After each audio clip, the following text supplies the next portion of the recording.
Okay, you're welcome back to the program, and we told you there are several issues we are going to do. We're catching up on several things that happened, and one of them that trended on Thursday was when President Muhammadu Buhari signed into law the Not Too Young to Run bill, making it opening the political space for young people. That's right. I mean, the Not Too Young to Run bill has been there for, say, 2 years or more. Yes. And just on Thursday, that was after the ultimatum, he gave us a shocker. He said that he will definitely pass the bill. And then 2 days after Democracy Day, the bill gets passed into law. And this morning we are discussing the Not Too Young to Run law precisely with the convener for Anambra State. There's the Not Too Young to Run convener in Anambra, Ambassador Eze Scholar. It's good to have you on the Weekend Show. Yeah, thank you very much. Okay, wow. The Not Too Young to Run law has been passed. Yeah. And I don't know, I watched some of the people who were with the president in Abuja when the bill was signed and it became a law. Yeah. And precisely, I think that was Cynthia Mbamalu who spoke to a presenter, one of the national TV stations, and she was actually being emotional about the passage of the bill into law. Yeah. And I asked myself, what's it like for our own convener in Anambra? So what did you feel at that point when it became a law?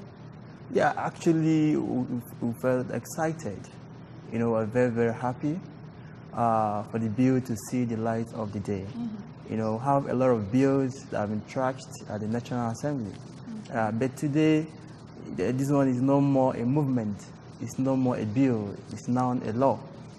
Very soon, it will be officially gazetted by the National Assembly in issue of erasing the former constitutional provision and adding the new constitutional provision which aids the young people to vie for elective positions. Yeah. Oh, nice. Wow. And, in Anambra State, I'm sure that over time, there's been this campaign in the state. I've heard, you going out with some campaigners in Anambra. Okay. Talking about this bill, going around telling people that this is needful. Now, what does it tell you? You are in Anambra. Yeah. And of course, you know how it's been. We have lots of people who go for political offices. But now there is an opening for young people. Looking at the Anambra system as it is, do you think that the Anambra that are young have a new dawn now? Do you think that is going to be a reality in the state as things are now? Yeah, very, very well, very sure. I'll first of all thank the Executive Governor, Chief Willie Madu Abuchukwu Biano, Ubedike Aguleri. Yeah, he's doing very well, in mainstreaming the youth into governance in different positions. For example, even before this bill was passed, in Anambra, the youth are part of governance. Sure. Okay. Yeah, with the likes of the Commissioner for Economic Planning, Budgeting and all that, Honorable Mark Okoye. And also recently, during his second tenure, issue of the Commissioner for Youth and Sports and Entrepreneurship Development, Bonaventure Enemale, he's at 30 years old, it's part of what we're advocating for. So even without passing the bill into law, in Anambra State and Kaduna is the only two states in Nigeria that youth are part of governance. So I think with the passage of the bill, a lot of youth, if it's 40%, now it's going to be like 60%. I'm very sure that Apuga will give a ticket to young guys to vie for State House of Assembly. Okay, the law has been signed. Yeah, sure. But there are several issues. Somebody asked me yesterday, Dave, do you think it's possible to have a young person become the president of Nigeria? Do you think this is one of the laws that have been passed that might not yield fruit for the young people? No, actually, that is a pessimistic view. Okay. Yeah, we are the progressive young guys, we're optimistic. The bill is not just for young guys to vie for positions. Okay. Yeah, the bill is to mainstream young people into any national affairs, into every activities that brings development in Nigeria. With this new law, right, the need for having the young people on the table where policy is being made, where policy is being discussed, where policy is being executed, will be there. And also in political affairs, in political parties, there will now be a need to have like 40% or 50% quota for young people. Okay. 40 or 50 or 60% quota for young people. Yeah. Some of us believe, or some people that have argued alongside during the discussions about this not too young to run bill say that leadership is taking and not giving. Okay. When we continue to promote, women are asking for affirmative action. Young people are now asking for affirmative action as well, because that's what it makes. What does it mean for our political system? Wouldn't it begin to throw people who are not, who do not merit those posts, just in the name of trying to? Yes. No. You know, I told you the bill has a lot of things. You know, now we are pushing towards not the processes of getting the young ones, you understand, into governance. Now,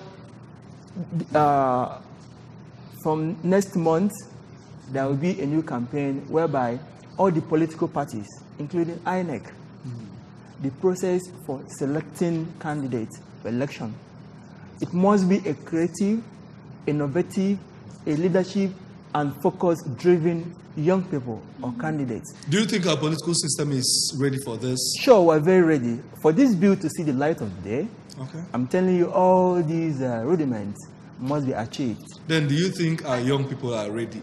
Of course. It differs? Yes, I differ. You said for the bill to see the light of day means everything, but people are saying, and I don't know if you share the same sentiment, that the president may have been coerced into passing the bill because of the ultimatum, one, and because possibly he wants to get to the heart of the youth. For 2019 elections? Not really. You know, last year, thereabout, when Mark Zuckerberg, the CEO of Facebook, came to Nigeria, Nigeria was the first country he visited before he visited Kenya in Africa during his world tour. He said that, wow, young people in Nigeria are very creative, are very innovative. They have a lot of energy. So I'm telling you, we didn't coerce the president. He exercised his free will in passing the bill into law because he knows the benefits. You know, in terms of Nigerian population, young people are more higher. So we have the demographic dividend. Sure. Assuming he failed to sign the bill into law, I'm telling you, we will advocate for him to be voted out. That's why the issue of coercion comes in. No, we didn't coerce. It's just a lobby, a political lobby. You want to be diplomatic. Okay, there were issues the president raised when he signed into law. He said that the age for the president was reduced. Yes. That for the governors and senators were not reduced. That these are the issues going forward. Do you think that expression made by the president is timely? Do you think is the right thing? Because for me, I believe what he said is true, that if you adjust the age for the president, there should also be adjustments for senators and governors to allow even more people aspire for those positions. Yeah, actually, though the bill is now a law, but the content of the bill initially is not yet complete. We still push forward. I think it's a process. Yeah, it's a process. For example, the content of the bill initial is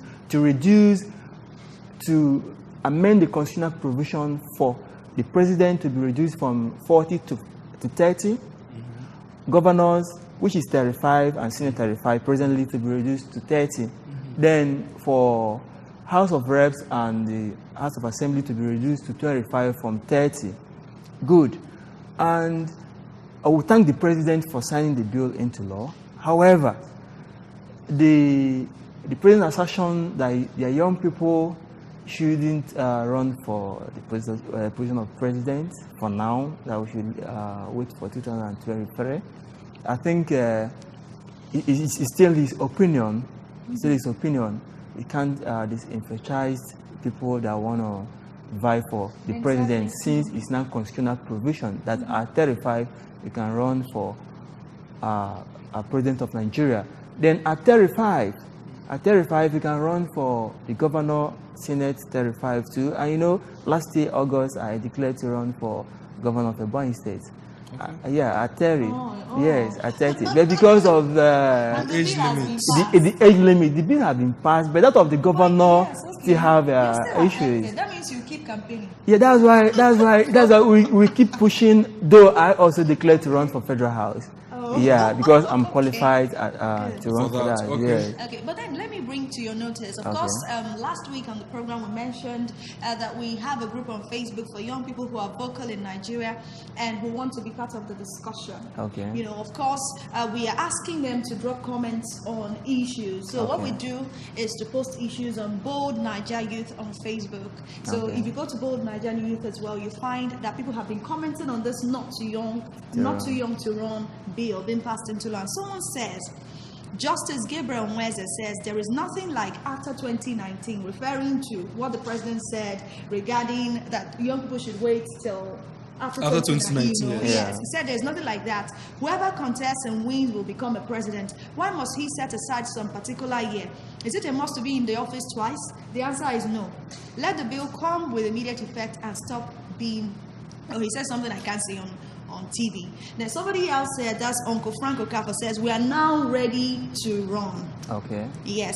And then Ife Jiwika Obinna John Paul says, referring to the comment, says it is a compensation for lazy Nigerian youth.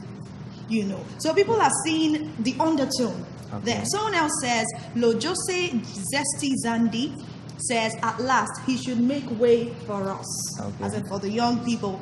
And then we have Okoye Dinon also saying the bill is toothless unless you have Godfather, because Nigerian election is based on money. Okay. So these are what people are saying regarding that. I want you to react to this issue of money politics. Okay. Because you know, somebody of 25, 29, looking at our economic situation, most people at that age just finished university, and some of them are still dependent on their parents. And if you find somebody who is independent at that point, there are just very few, minute of the whole number.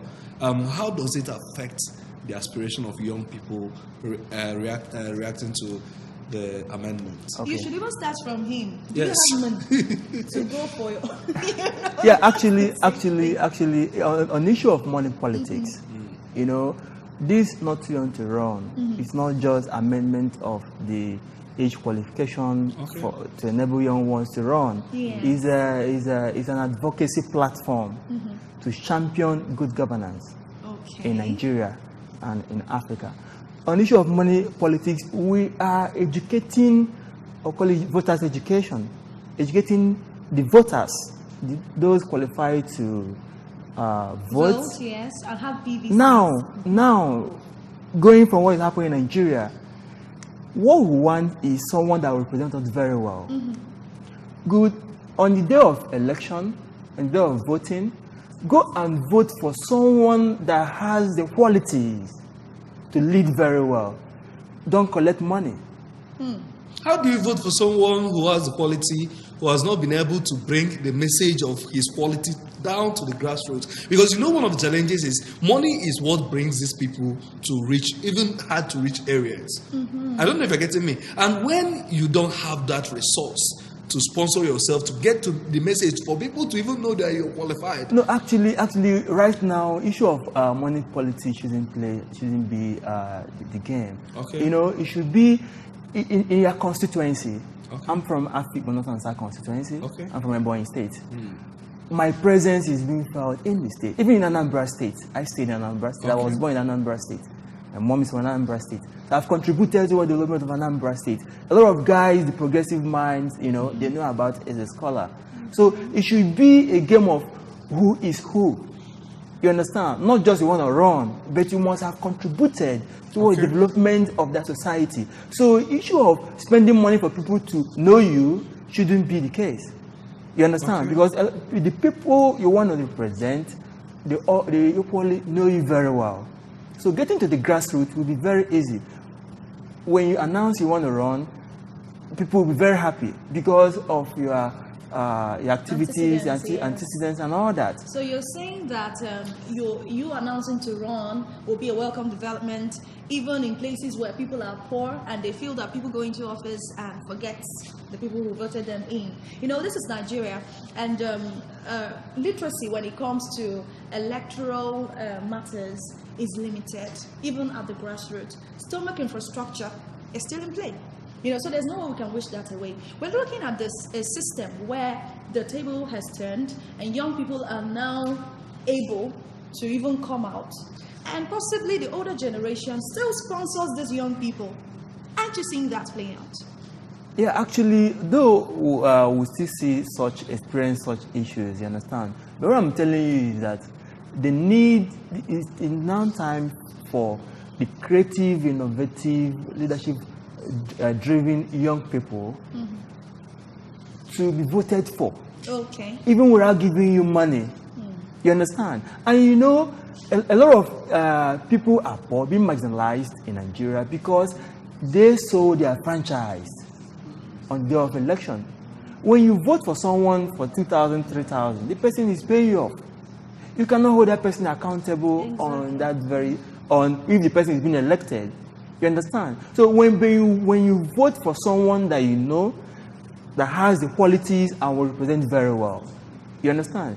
You now have the conscience and the right to hold that person accountable when the person gets there on management of the public funds.